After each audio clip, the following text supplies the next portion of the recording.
ಸದ್ಯ ನಾನು ಸಚಿವರಾಗಿರ್ತಕ್ಕಂಥ ಶಿವಲಿಂಗೇಗೌಡರನ್ನ ಮಾತನಾಡಿಸ್ತೇನೆ. ಸರ್, ಸದನದಲ್ಲಿ ಯಾವುದೇ ವಿಚಾರಗಳನ್ನು ಕೂಡ ಚರ್ಚೆ ಮಾಡಲಿಕ್ಕೂ ಕೂಡ ವಿಪಕ್ಷಗಳು ಬಿಡ್ತಾ ಇಲ್ಲ. ಒಂದೇ ಒಂದು ಆರೋಪ, ಸಚಿವ ಬಿ ನಾಗೇಂದ್ರ ಅವರನ್ನ ಸಚಿವ ಸಂಪುಟದಿಂದ ವಜಾ ಮಾಡಬೇಕು ಅನ್ನುವಂತ ಆಗ್ರಹ ಇದೆ.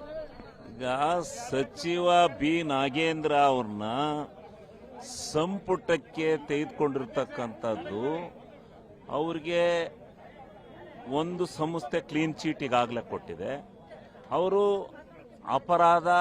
ಅಪರಾಧಿ ಅಂತ ಆಗಿಲ್ಲ, ಅಪರಾಧ ಮಾಡಿದ್ದಾರೆ ಅಂತ ಹೇಳಿರೋದು. ಅದು ಕ್ಲೀನ್ ಚೀಟ್ ಆಗೋವರೆಗೂ ಅವ್ರನ್ನ ಅಪರಾಧಿ ಅಂತ ಹೆಂಗ್ ಕರಿತೀರಿ?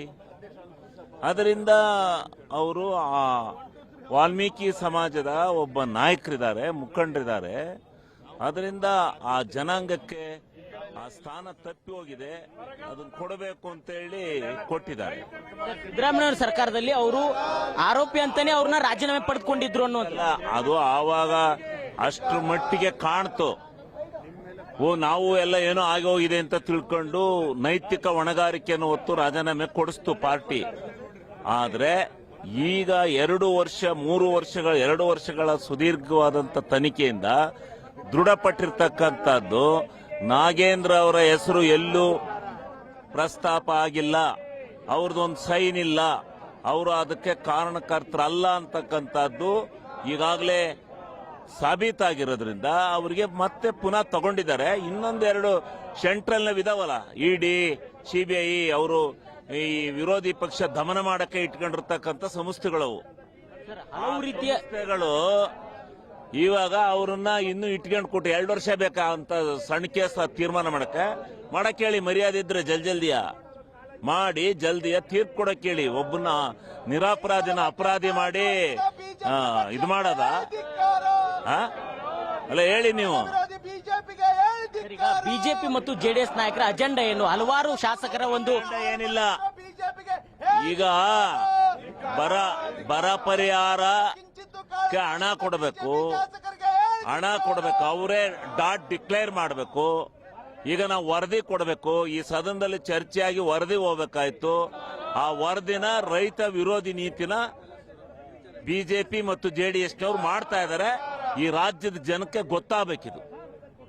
ಅಂದ್ರೆ ಶಿವಲಿಂಗೇಗೌಡರು ಹೇಳುವಂತದ್ದು ವಿನಾಕಾರಣವಾಗಿ ಬಿಜೆಪಿ ಮತ್ತು ಜೆಡಿಎಸ್ ನಾಯಕರು ಸದನವನ್ನು ನಡೆಸಲಿಕ್ಕೆ ಬಿಡ್ತಾ ಇಲ್ಲ, ಹಾಗಾಗಿ ನಾವು ಧರಣಿ ಕುಳಿತಿದ್ದೇವೆ ಅನ್ನುವಂತ ಮಾತನ್ನು ಕೂಡ ಹೇಳಿರ್ತಕ್ಕಂಥದ್ದು. ಕ್ಯಾಮರಾ ಪರ್ಸನ್ ಶ್ರೀನಿವಾಸ್ ಜೊತೆ ಬಸವರಾಜ್ ಜುಗಾರ್, ರಾಜ್ ನ್ಯೂಸ್, ಬೆಂಗಳೂರು. ಸದ್ಯ ನಾನು ಸಚಿವರಾಗಿರ್ತಕ್ಕಂಥ ಶಿವಲಿಂಗೇಗೌಡರನ್ನ ಮಾತನಾಡಿಸ್ತೇನೆ. ಸರ್, ಸದನದಲ್ಲಿ ಯಾವುದೇ ವಿಚಾರಗಳನ್ನು ಕೂಡ ಚರ್ಚೆ ಮಾಡಲಿಕ್ಕೂ ಕೂಡ ವಿಪಕ್ಷಗಳು ಬಿಡ್ತಾ ಇಲ್ಲ.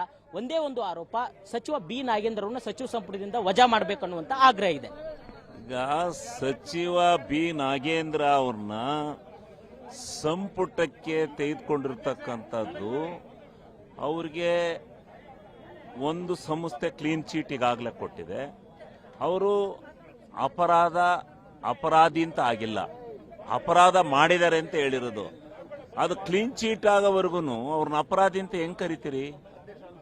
ಅದರಿಂದ ಅವರು ಆ ವಾಲ್ಮೀಕಿ ಸಮಾಜದ ಒಬ್ಬ ನಾಯಕರಿದ್ದಾರೆ, ಮುಖಂಡರಿದ್ದಾರೆ. ಅದರಿಂದ ಆ ಜನಾಂಗಕ್ಕೆ ಆ ಸ್ಥಾನ ತಪ್ಪಿ ಹೋಗಿದೆ, ಅದನ್ನ ಕೊಡಬೇಕು ಅಂತ ಹೇಳಿ ಕೊಟ್ಟಿದ್ದಾರೆ. ಸಿದ್ದರಾಮಯ್ಯ ಸರ್ಕಾರದಲ್ಲಿ ಅವರು ಆರೋಪಿ ಅಂತಾನೆ ಅವ್ರನ್ನ ರಾಜೀನಾಮೆ ಪಡೆದುಕೊಂಡಿದ್ರು ಅನ್ನೋದಲ್ಲ. ಅದು ಆವಾಗ ಅಷ್ಟ್ರ ಮಟ್ಟಿಗೆ ಕಾಣ್ತು. ನಾವು ಎಲ್ಲ ಏನೋ ಆಗಿ ಹೋಗಿದೆ ಅಂತ ತಿಳ್ಕೊಂಡು ನೈತಿಕ ಹೊಣೆಗಾರಿಕೆಯನ್ನು ಹೊತ್ತು ರಾಜೀನಾಮೆ ಕೊಡಿಸ್ತು ಪಾರ್ಟಿ. ಆದ್ರೆ ಈಗ 2 ವರ್ಷಗಳ ಸುದೀರ್ಘವಾದಂತ ತನಿಖೆಯಿಂದ ದೃಢಪಟ್ಟಿರ್ತಕ್ಕಂಥದ್ದು ನಾಗೇಂದ್ರ ಅವರ ಹೆಸರು ಎಲ್ಲೂ ಪ್ರಸ್ತಾಪ ಆಗಿಲ್ಲ, ಅವ್ರದ್ದೊಂದು ಸೈನ್ ಇಲ್ಲ, ಅವರು ಅದಕ್ಕೆ ಕಾರಣಕರ್ತರಲ್ಲ ಅಂತಕ್ಕಂಥದ್ದು ಈಗಾಗಲೇ ಸಾಬೀತಾಗಿರೋದ್ರಿಂದ ಅವರಿಗೆ ಮತ್ತೆ ಪುನಃ ತಗೊಂಡಿದ್ದಾರೆ. ಇನ್ನೊಂದೆರಡು ಸೆಂಟ್ರಲ್ನ ವಿಧಾವಲ್ಲ, ಇಡಿ, ಸಿಬಿಐ, ಅವರು ಈ ವಿರೋಧಿ ಪಕ್ಷ ದಮನ ಮಾಡಕ್ಕೆ ಇಟ್ಕೊಂಡಿರ್ತಕ್ಕಂಥ ಸಂಸ್ಥೆಗಳವು. ಹಲವು ರೀತಿಯ ಇವಾಗ ಅವರನ್ನ ಇನ್ನೂ ಇಟ್ಕೊಂಡು ಕೊಟ್ಟು 2 ವರ್ಷ ಬೇಕಾ ಅಂತ ಸಣ್ಣ ಕೇಸ್ ತೀರ್ಮಾನ ಮಾಡಕ್ಕೆ ಹೇಳಿ. ಮರ್ಯಾದೆ ಇದ್ರೆ ಜಲ್ದಿಯ ಮಾಡಿ ಜಲ್ದಿಯ ತೀರ್ಪು ಕೊಡಕ್ಕೆ ಹೇಳಿ. ಒಬ್ಬನ ನಿರಪರಾಧಿನ ಅಪರಾಧಿ ಮಾಡಿ ಇದು ಮಾಡದ ಅಲ್ಲ, ಹೇಳಿ ನೀವು. ಬಿಜೆಪಿ ಮತ್ತು ಜೆಡಿಎಸ್ ನಾಯಕರ ಅಜೆಂಡಾ ಏನು? ಹಲವಾರು ಶಾಸಕರ ಒಂದು ಏನಿಲ್ಲ. ಈಗ ಬರ ಪರಿಹಾರಕ್ಕೆ ಹಣ ಕೊಡಬೇಕು, ಅವರೇ ಡಾಟ್ ಡಿಕ್ಲೇರ್ ಮಾಡಬೇಕು. ಈಗ ನಾವು ವರದಿ ಕೊಡಬೇಕು, ಈ ಸದನದಲ್ಲಿ ಚರ್ಚೆಯಾಗಿ ವರದಿ ಹೋಗ್ಬೇಕಾಯ್ತು. ಆ ವರದಿನ ರೈತ ವಿರೋಧಿ ನೀತಿನ ಬಿಜೆಪಿ ಮತ್ತು ಜೆಡಿಎಸ್ನವರು ಮಾಡ್ತಾ ಇದ್ದಾರೆ. ಈ ರಾಜ್ಯದ ಜನಕ್ಕೆ ಗೊತ್ತಾಗಬೇಕಿದು. ಅಂದ್ರೆ ಶಿವಲಿಂಗೇಗೌಡರು ಹೇಳುವಂತದ್ದು ವಿನಾಕಾರಣವಾಗಿ ಬಿಜೆಪಿ ಮತ್ತು ಜೆಡಿಎಸ್ ನಾಯಕರು ಸದನವನ್ನು ನಡೆಸಲಿಕ್ಕೆ ಬಿಡ್ತಾ ಇಲ್ಲ, ಹಾಗಾಗಿ ನಾವು ಧರಣಿ ಕುಳಿತಿದ್ದೇವೆ ಅನ್ನುವಂತ ಮಾತನ್ನು ಕೂಡ ಹೇಳಿರ್ತಕ್ಕಂಥದ್ದು. ಕ್ಯಾಮರಾ ಪರ್ಸನ್ ಶ್ರೀನಿವಾಸ್ ಸೋತೆ, ಬಸವರಾಜ್ ಜುಗಾರ್, ರಾಜ್ ನ್ಯೂಸ್, ಬೆಂಗಳೂರು.